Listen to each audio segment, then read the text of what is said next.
एक शहर जो समुद्री तट पर बसा हुआ था, उस शहर में एक नास्तिक व्यक्ति रहा करता था। और चूंकि वो शहर समुद्री तट पर था, तो जब समुद्र में तूफान आता था तो उस तूफान के साथ में क्या होता था कि तट के ऊपर बहुत सारी मछलियां अलग अलग प्रकार की ये भी क्या आ जाती थी, लहरों के साथ में तट पर आ जाती थी। और ऐसे ही एक रात तूफान आया और दूसरे दिन सुबह ये जो नास्तिक व्यक्ति उस तट के ऊपर टहल रहा था, और जब वो टहल रहा था उसने देखा कि बहुत सारी मछलियां, जैसे हम स्टारफिश या तारा मछली के नाम से हम कहते हैं, सो वो स्टारफिश से हजारों की संख्या में वो तट के ऊपर आकर पड़ी हुई है। अब लहरों के साथ में ये तट पे तो आ गई, पानी उतर गया, लेकिन ये मछलियां कहां हैं? भी तट पे ही पड़ी है। और होता था कि जब सूरज की रोशनी आती थी, ये मछलियां कुछ समय बाद में लाखों की संख्या में क्या हो जाती है? मर जाती है, क्योंकि वापस पानी में वो जा नहीं पाती है। कुछ समय तक वो जीवित रहती है, लेकिन सूरज की गर्मी जब उसके ऊपर आती है कुछ समय बाद ही मर जाती है। अब ये नास्तिक व्यक्ति वहां पर टहल रहा था, तो उसने देखा कि एक जवान लड़का बार बार झुक रहा है और कुछ फेंक रहा है। इसको बड़ा अजीब सा लगा कि कर क्या रहा है, और ये इस बच्चे के पास में गया। जब ये व्यक्ति इस बच्चे के पास में गया तो इसने देखा कि ये नीचे झुक रहा है और जो स्टारफिश या जो तारा मछली तट पे पड़ी थी उसको उठा रहा है और वापस समुद्र के अंदर फेंक रहा है। इसको बड़ी हंसी आ गई, इसको बड़ी हंसी आ गई, क्योंकि हजारों की संख्या में मछलियां तूफान में कहां आके पड़ी हुई है? तट पर पड़ी हुई है। लेकिन यह जो लड़का क्या कर रहा है? एक मछली को उठा रहा है और कहां फेंक रहा है? पानी में फेंक रहा है। यह व्यक्ति इससे बातचीत करने लगा, उसका नाम पूछ रहा है, लेकिन वो नाम बता रहा है पर वो अपना काम बंद नहीं कर रहा। उसने अपना नाम बताया, लेकिन नाम बताते वापस अगली मछली को उठाया और वापस पानी में फेंका। इसने पूछा, यार तुम मूर्ख हो गया, इतनी सारी मछलियां यहां पर पड़ी हुई है, तुम एक दो मछली को उखाड़कर या उठाकर फेंक देने से क्या होगा? वो वापस वही करता रहा और करते हुए बोला, मैं वह कर रहा हूं जो मैं कर सकता हूं। मैं शायद सारी मछलियों को उठाकर वापस समुद्र में फेंक नहीं सकता, लेकिन मैं एक को तो जीवन वापस प्रदान कर सकता हूं। हालेलुया। शायद मैं और आप बहुत बड़ी बड़ी बातें नहीं कर सकते होंगे, लेकिन बहुत सारी ऐसी बातें हैं जो मेरी और आपकी पहुंच में हैं, जो हम कर सकते हैं। हालेलुया। आज की सुबह परमेश्वर का आत्मा मुझसे और आपसे बड़ी बड़ी बातें नहीं चाह रहा। परमेश्वर का आत्मा चाह रहा है जो बातें मेरी और आपकी पहुंच में हैं, लेट्स स्टार्ट डूइंग दैट। हम उनको करना आरंभ करें। जैसे जैसे हम उनको करेंगे, परमेश्वर हमारी पहुंच को बढ़ाएगा और हम खुद एक ऐसे मुकाम पर प्रभु खड़ा करेगा जहां पर पीछे मुड़कर हम देखेंगे और हम कहेंगे, इतना सब कुछ प्रभु तूने मेरे द्वारा कर दिया, मैं स्वयं आश्चर्यचकित हो गया। हालेलुया। आज की सुबह परमेश्वर के वचन से कुछ बातें संक्षिप्त रीति में मैं आप तक पहुंचाना चाहूंगा। प्रेरितों का कार्य उसका 9वां अध्याय, एक्ट्स चैप्टर 9, वहां पर एक व्यक्ति की जीवन की कुछ घटनाओं को मैं आपके सम्मुख रखना चाहूंगा। प्रेरितों का कार्य 9वां अध्याय उसका 36 से लेकर 43 तक का पद भाग मैं यहां पर पढ़ूंगा। Acts chapter 9 verses 36 to 43। Jaffa में तबीता अर्थात दोरकास नामक एक विश्वासिनी रहती थी। वह बहुत से भले भले काम और दान किया करती थी। उन्हीं दिनों में वह बीमार होकर मर गई और उन्होंने उसे नहलाकर अटारी पर रख दिया, इसलिए कि लुद्या याफा के निकट था। चेलों ने यह सुनकर कि पतरस वहां है, 2 मनुष्य भेजकर उससे विनती की, हमारे पास आने में देर न कर। तब पतरस उठकर उनके साथ हो लिया, और जब वह पहुंचा तो वे उसे उस अटारी पर ले गए। सब विधवाएं रोती हुई उसके पास आ खड़ी हुई, और जो कुर्ते और कपड़े दोरकास ने उनके साथ रहते हुए बनाए थे दिखाने लगी। तब पतरस ने सबको बाहर कर दिया और घुटने टेक कर प्रार्थना की, और शव की ओर देखकर कहा, हे तबीता उठ। तब उसने अपनी आंखें खोल दी और पतरस को देखकर उठ बैठी। उसने हाथ देकर उसे उठाया और पवित्र लोगों और विधवाओं को बुलाकर उसे जीवित दिखा दिया।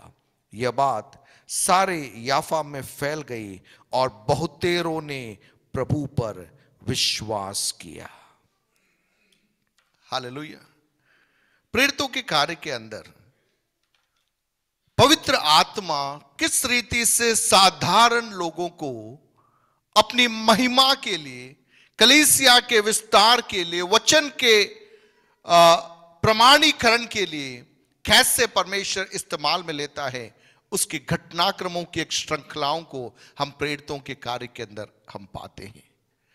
मत्ती, मरकुस, लूका, यूहन्ना 4 सुसमाचारों के अंदर प्रभु यीशु मसीह के जीवन और यीशु मसीह के द्वारा परमेश्वर ने जिन अद्भुत कार्यों को प्रकट किया उसका वर्णन, यीशु मसीह की क्रूस की मृत्यु और जिलाया जाना और स्वर्गारोहण, और वो महान आज्ञा के साथ में जब सुसमाचार समाप्त होते हैं, प्रेरितों के कार्य में पवित्र आत्मा के आगमन के द्वारा किस रीति से साधारण लोगों को परमेश्वर अपने हाथों में लेकर असाधारण तरीके से इस्तेमाल में लेता है, उसकी कहानियां, उसकी घटनाएं विस्तार से हम प्रेरितों के कार्य के अंदर पाते हैं।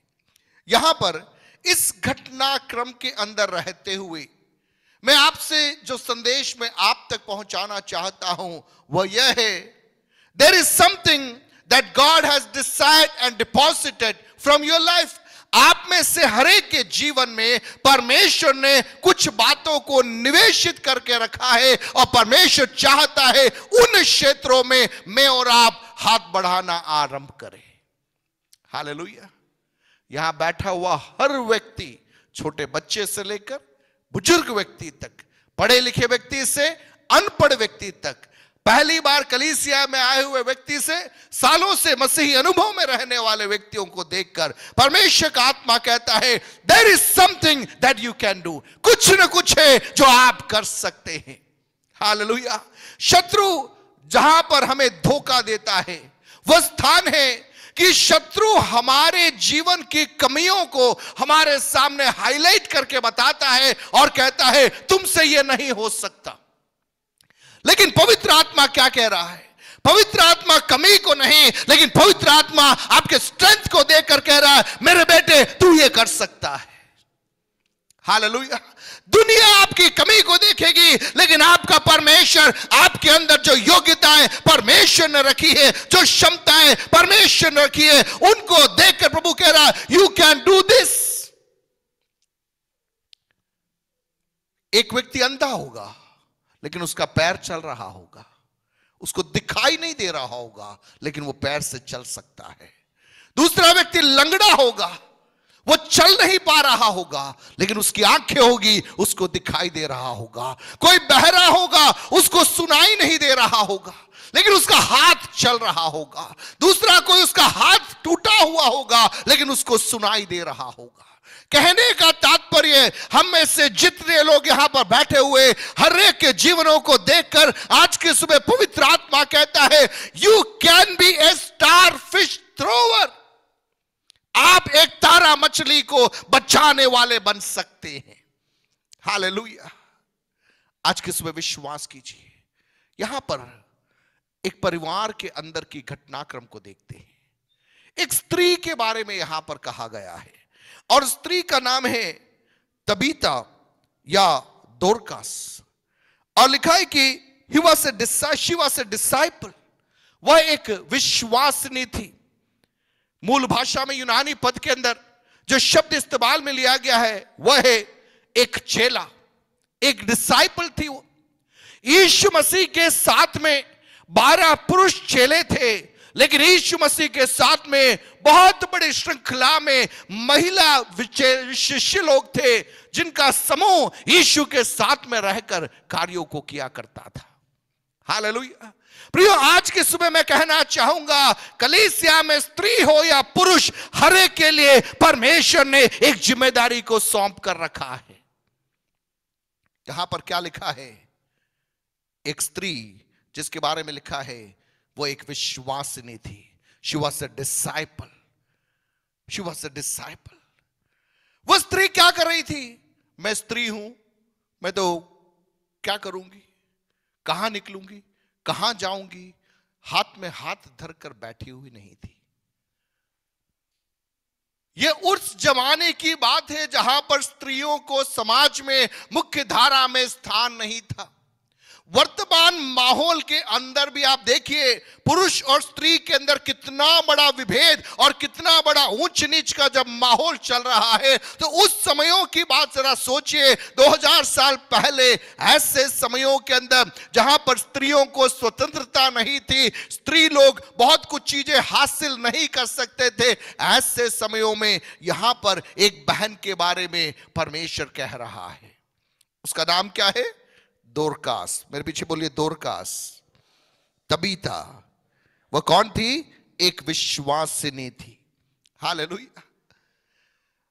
उस जमाने में एक व्यक्ति को यदि चेला कहा जाना है, विश्वासिनी कहा जाना है, तो उसके पीछे की सबसे बड़ी क्राइटेरिया यह होता था कि वो यीशु मसीह के साथ में रहकर, यीशु मसीह ने जिस रीति से जीवन को व्यतीत किया, उस रीति से जो जीवन को व्यतीत करता है उसे क्या कहा जाता था? यीशु मसीह का चेला। जो गुरु और चेला की परंपरा क्या होती थी? जैसा गुरु वैसा चेला। अगर गुरु कह सकते हैं कि गांव गांव घूम कर कार्य करेगा, तो चेले भी क्या करेंगे? गुरु के साथ में जो गुरु कर रहा है वैसा ही कार्य करते थे। तो यहां पर यदि इस स्त्री को शिष्य करके पुकारा गया, चेला करके पुकारा गया, तो इससे यह स्पष्ट है यह स्त्री कौन थी?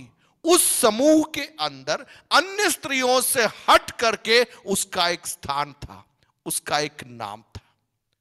अब स्त्री यहां पर क्या कर रही है? यहां ऐसा नहीं लिखा है कि वो प्रचार कर रही है। यहां पर ऐसा हमें नहीं मालूम कि उसने जाकर कलीसिया की स्थापना की।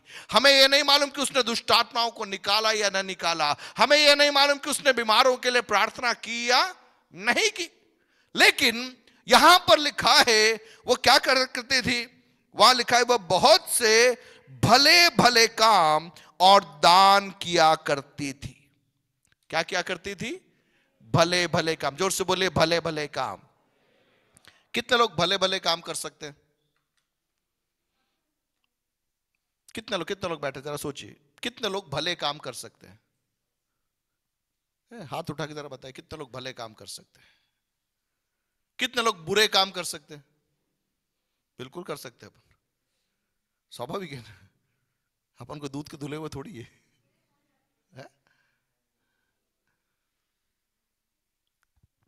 देखिए, भले काम हम कर सकते हैं, भले काम हम कर सकते हैं, बुरे काम भी हम कर सकते हैं। चुनाव हमारे पास में है।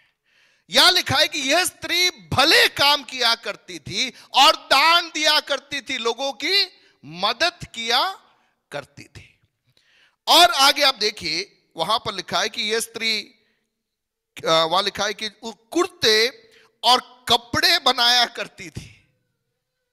अपनी भाषा में कहा जाए तो वो टेलरिंग का काम किया करती थी, या कपड़े कैसे बनाना है वो लोगों को सिखाया करती थी। और पर्टिकुलरली वहां पे लिखा है कि विधवाओं को वह कपड़े बनाना और कपड़े बेचना और इस प्रकार के एक व्यवसाय के अंदर उनको क्या करती थी? वो तैयार किया करती थी। हालेलुया। मुझे सुनने वाले प्रियों, परमेश्वर इन अंत के दिनों में चाह रहा है मैं और आप जो भी करें उस कार्य के द्वारा हम एक संदेश को लोगों तक पहुंचाए कि परमेश्वर की भलाई हमारे हाथों के द्वारा, हमारे कार्यों के द्वारा हम समूह में कर रहे हैं। आप शायद बहुत बड़ी सभा में खड़े होकर प्रचार नहीं कर पा रहे होंगे, बहुत बड़ी कलीसिया की स्थापना आपने शायद नहीं की होगी, लेकिन आप जो कर रहे हैं, अस्पताल में काम करते होंगे, स्कूल में पढ़ाते होंगे, खेत में काम करते होंगे, दुकान में हेल्पर का काम करते होंगे, मकान निर्माण का काम करते होंगे, लेकिन वहां पर हमारे बारे में गवाही स्थापित होना है कि यह व्यक्ति कौन है, भला काम करने वाला है। यह व्यक्ति कौन है, भला काम करने वाला है। आप कहोगे हर व्यक्ति कमा रहा है, सब हर व्यक्ति अपने उल्लू सीधा करने में लगा हुआ है, लगा हुआ होगा, लेकिन उस छोटे बच्चे के समान आपकी जिम्मेदारी क्या है, एक मछली को मैं बचा लूं, एक व्यक्ति के जीवन में मैं एक प्रभाव को कर दूं, एक व्यक्ति के दिल के अंदर एक सोच को या उसे सोचने के लिए मैं प्रेरित कर दूं कि नहीं, ऐसा भी हो सकता है। आज हर व्यक्ति धन की चाहत में दौड़ रहा है। ऐसे समयों में क्या मैं और आप एक अलग दृष्टिकोण के साथ में जीवन व्यतीत कर सकते हैं? क्या हमें देखने वालों के अंदर लगना चाहिए इसमें और उसमें फर्क है? जो भीड़ कर रही है वो नहीं, भीड़ से हटकर कुछ करने के लिए जब मैं और आप तैयार हो जाते, वे बातें व्यक्तियों के अंदर पड़ी रहती है। हालेलुया। मेरे और आपके जॉब के प्लेस के अंदर, कार्य क्षेत्रों के अंदर हर व्यक्ति लोगों पर गुस्सा कर रहा है, लेकिन आप प्यार से बात करके देखिए, आप प्यार से बात करके देखिए। आपकी बातचीत के अंदर, आपके व्यवहार के अंदर आप ईश्वर प्रेम को प्रदर्शित कीजिए। परमेश्वर मुझसे और आपसे चाह रहा है। कितने लोग मेरी बात को समझ पा रहे हैं? दोरकास क्या कर रही थी? भले कार्यों को कर रही थी, भले कार्यों को कर रही थी। ये दोरकास बीमार हो गई। क्या हो गई? वो बीमार हो गई, और वहां लिखा है शी डाइड, बीमार होकर वो मर गई। अब वहां पर क्या हो रहा है? वहां लिखा है कि कुछ लोगों ने उसे नहलाकर अटारी पर रख दिया। कुछ लोगों ने सुना कि पतरस यहां पर आया है, तो कुछ लोगों को भेजा गया, कहां जाकर? जाओ पतरस को बुलाकर लेकर आओ। आप देखिए, दोरकास ने जो उससे हो सकता था वो उसने किया। कुछ लोग वहां थे, उनको चंगाई के बारे में नहीं मालूम था, उनको अन्य चीजें नहीं मालूम थी। मृत्यु होने के बाद में नहला धुलाकर उसको अटारी पर रख दिया गया। किसी ने बताया कि यहां पर पतरस है, चेलों को भेजा गया, जाओ पतरस को बुला करके लेकर आओ। पतरस को बुलाने के लिए लोग जा रहे हैं, और वहां पर लिखा है 39वें पद में, तब पतरस उठकर उनके साथ हो लिया, और जब वहां पहुंचा तो वे उसे उस अटारी पर ले गए। सब विधवाएं रोती हुई उसके पास आ खड़ी हुई, और जो कुर्ते और कपड़े दोरकास ने उनके साथ रहते हुए बनाए थे दिखाने लगी। तब पतरस ने सबको बाहर कर दिया और घुटने टेक कर प्रार्थना की, और शव की ओर देखकर कहा, हे तबीता उठ। तब उसने अपनी आंखें खोल दी और पतरस को देखकर उठ बैठी। हालेलुया। आप देखिए, जब पतरस वहां पर पहुंचा, उसने क्या किया? उसने प्रार्थना की, और प्रार्थना करके वहां पर उस शव को कहा, हे तबीता उठ, और उसने अपनी आंखें खोली और पतरस को देखकर उठ बैठी, उठ बैठी। प्रियो, जो संदेश मैं आप तक पहुंचाना चाह रहा हूं, हो सकता है आप दोरकास के समान होंगे, हो सकता है आप उन व्यक्तियों के समान होंगे जिनके पास में और कुछ ज्यादा नहीं आता, आप जाकर पतरस को बुला के ले आए। या हो सकता है आप पतरस के समान होंगे जिनके पास में प्रभु ने वो सामर्थ्य डाल के रखी है।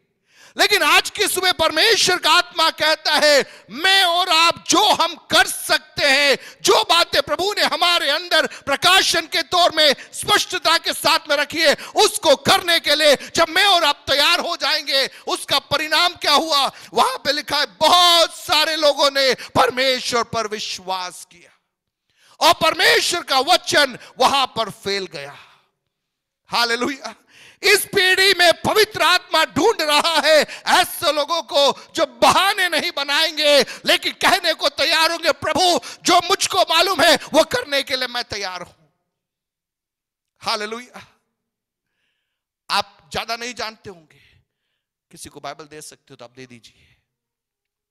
सब्जी की दुकान पे आप गए, सब्जी वाले से बहस मत कीजिए प्लीज, बहसबाजी मत कीजिए। 2 रुपये आपने बचा के क्या फायदा होगा, क्या इकट्ठा कर लिया, 5 रुपया उसको ज्यादा दे दो।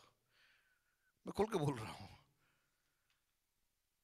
बड़ी दुकानों में हम जाते हैं, आजकल शॉपिंग मॉल्स का कस्टम है, दुकान वाला आपसे थैली के भी पैसे लेता है और अपन बड़े कॉलर ऊंचा करके पैसे दे के आते हैं। वहां पे कोई बार्गेन नहीं कर रहा है, वहां पे 1 रुपए के लिए अपन मोल पाव नहीं कर रहे। आपके घर में जो सब्जी लेकर आ रहा है, आप छोटी किराने की दुकान में जा रहे हैं, वहां पर अपन उससे मोल भाव करके 2 रुपया कम कराकर अपन ऐसे आते जैसे किला जीत कर आ गए। मत कीजिए, मत कीजिए। मैं तो चाहता हूं कि आजकल हम एक ऐसी मिसाल बनाएं कि अपनी बड़ी दुकानों में जावे ही नहीं। 1 किलो शक्कर लेना है, आप एक मॉल के अंदर घुस गए या बड़े शॉपिंग मॉल में गए ये सोच के कि वहां पे रेट कम है, कि आप 1 किलो शक्कर लेकर आते। आप एक बड़ी दुकान में जाओगे, कम से कम 1000 रुपए का सामान लेके आओगे। उस 1000 में से 400 रुपए का सामान का कोई मतलब ही नहीं है, उसके बिना भी अपनी जिंदगी जी सकती थी।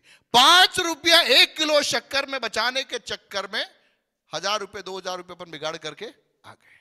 आपकी गली में जो दुकान है वहां पे गए होते, 5 रुपए उसने ज्यादा ले लिया होता, लेकिन 105 ही खर्च होते। एक आदत बनाना, एक कल्चर डेवलप करना हमें, भले काम करने। ये भी भला काम है, ये भी एक भला काम है। वो आपको देखेगा, मुस्कुराएगा, आपसे पूछेगा परिवार में सब कैसे, ये सब बातें करेगा। अब बड़ी दुकान में चले जाओ, आप लाइन में लगे हो, वहां पे कोई बात करने वाला भी नहीं होगा। आज काउंटर में कोई और होगा, कल काउंटर में कोई और होगा। कहने का तात्पर्य, परमेश्वर चाह रहा है इन दिनों में हम ऐसे पॉकेट्स को ढूंढे जहां पर हम एक गवाही को स्थापित करें। छोटे छोटे चीजों से, छोटी छोटी चीजों से, जो बातें प्रभु ने हमें दी है, जो बातें प्रभु ने हमारे अंदर रखी है, उन बातों को परमेश्वर के नाम की महिमा के लिए इस्तेमाल में करना आरंभ करें, आरंभ करें। आप अच्छी तरह से बातचीत करना जानते हैं, आप लोगों से बात कीजिए, जबरदस्ती जाके लोगों से बात कीजिए। कितने सारे ऐसे लोग हमारे आसपास हैं जिनसे बात करने वाला कोई नहीं है, जिनसे बात करने वाला कोई नहीं है। कितने सारे लोग जिनके जीवन में बीमारी की अवस्था में, अकेलेपन की अवस्था में पड़े हुए हैं। प्रभु चाह रहा है इन दिनों के अंदर हम कम से कम ऐसे लोगों से मुलाकात करने के लिए समयों को निकालें, जाके बातचीत करें। अगर आपको अंदर प्रभु दिल दे रहा है, आप विश्वास से प्रार्थना कर लें। अगर नहीं दे रहा है, कोई बात नहीं, आप जाओ उनके साथ में थोड़ा समय बिताओ। जो हमसे हो सकता है जब हम करने लगेंगे, प्रभु हमें बल देगा, हिम्मत देगा, रास्ते खुलते चले जाएंगे। हालेलुया। यहां पर इस घटना में हमने क्या देखा? हमने ये देखा अलग अलग लोग जो उनसे हो सकता था वे करने लगे। परिणाम स्वरूप उस पूरे क्षेत्र के अंदर कलीसिया बढ़ती चली गई, परमेश्वर के नाम की महिमा होती गई। प्रियो, मैं अपनी बात को यहां पर बंद करना चाहता हूं। आज एक संक्षिप्त संदेश जो मैंने आप तक पहुंचाया वो केवल यही है, there are certain things that we can do. कुछ ऐसी बातें हैं जो मैं और आप कर सकते हैं। आपके कार्य क्षेत्र में होगा, आपके स्कूल में होगा, आपके कॉलेजेस में होगा, आपके हॉस्पिटल्स के अंदर होगा, या आपके व्यवहारिक या बाजार रोजमर्रा की जिंदगी के अंदर होगा। वहां पर उन कार्यों को करना हम आरंभ करें। एक गवाही पवित्र आत्मा हमारे द्वारा स्थापित करना चाहता है। हालेलुया। एक गवाही को पवित्र आत्मा मेरे और आपके द्वारा इन दिनों में स्थापित करना चाहता है, और जब वह गवाही स्थापित होगी वहां पर अद्भुत कार्य प्रकट होंगे। परमेश्वर अपनी महिमा को प्रकट करे। आइए अपनी आंखों को बंद करें, मिलकर हम प्रार्थना में जाएं, हम अपने आप को प्रभु के हाथों में समर्पित करें। हालेलुया। धन्यवाद परमेश्वर पिता, धन्यवाद परमेश्वर पिता। अनुग्रहकारी परमेश्वर पिता, हम लोग मिलकर अपने आप को आपके हाथों में सौंपते हैं। हम प्रार्थना करते हैं, आपने जो टैलेंट्स हमें दिए हैं प्रभु जी, उन बातों को आपके नाम की महिमा के लिए इस्तेमाल में करने के लिए आप में अनुग्रह प्रदान कीजिए परमेश्वर पिता। आने वाले दिनों में हम में से हर एक को आप सक्रिय कीजिए परमेश्वर पिता, ताकि हम हर क्षेत्रों में आपकी महिमा को प्रकट कर सके प्रभु जी। दोरकास ने वस्त्र बनाए, विधवाओं की मदद की, दान दिया, भले काम किए।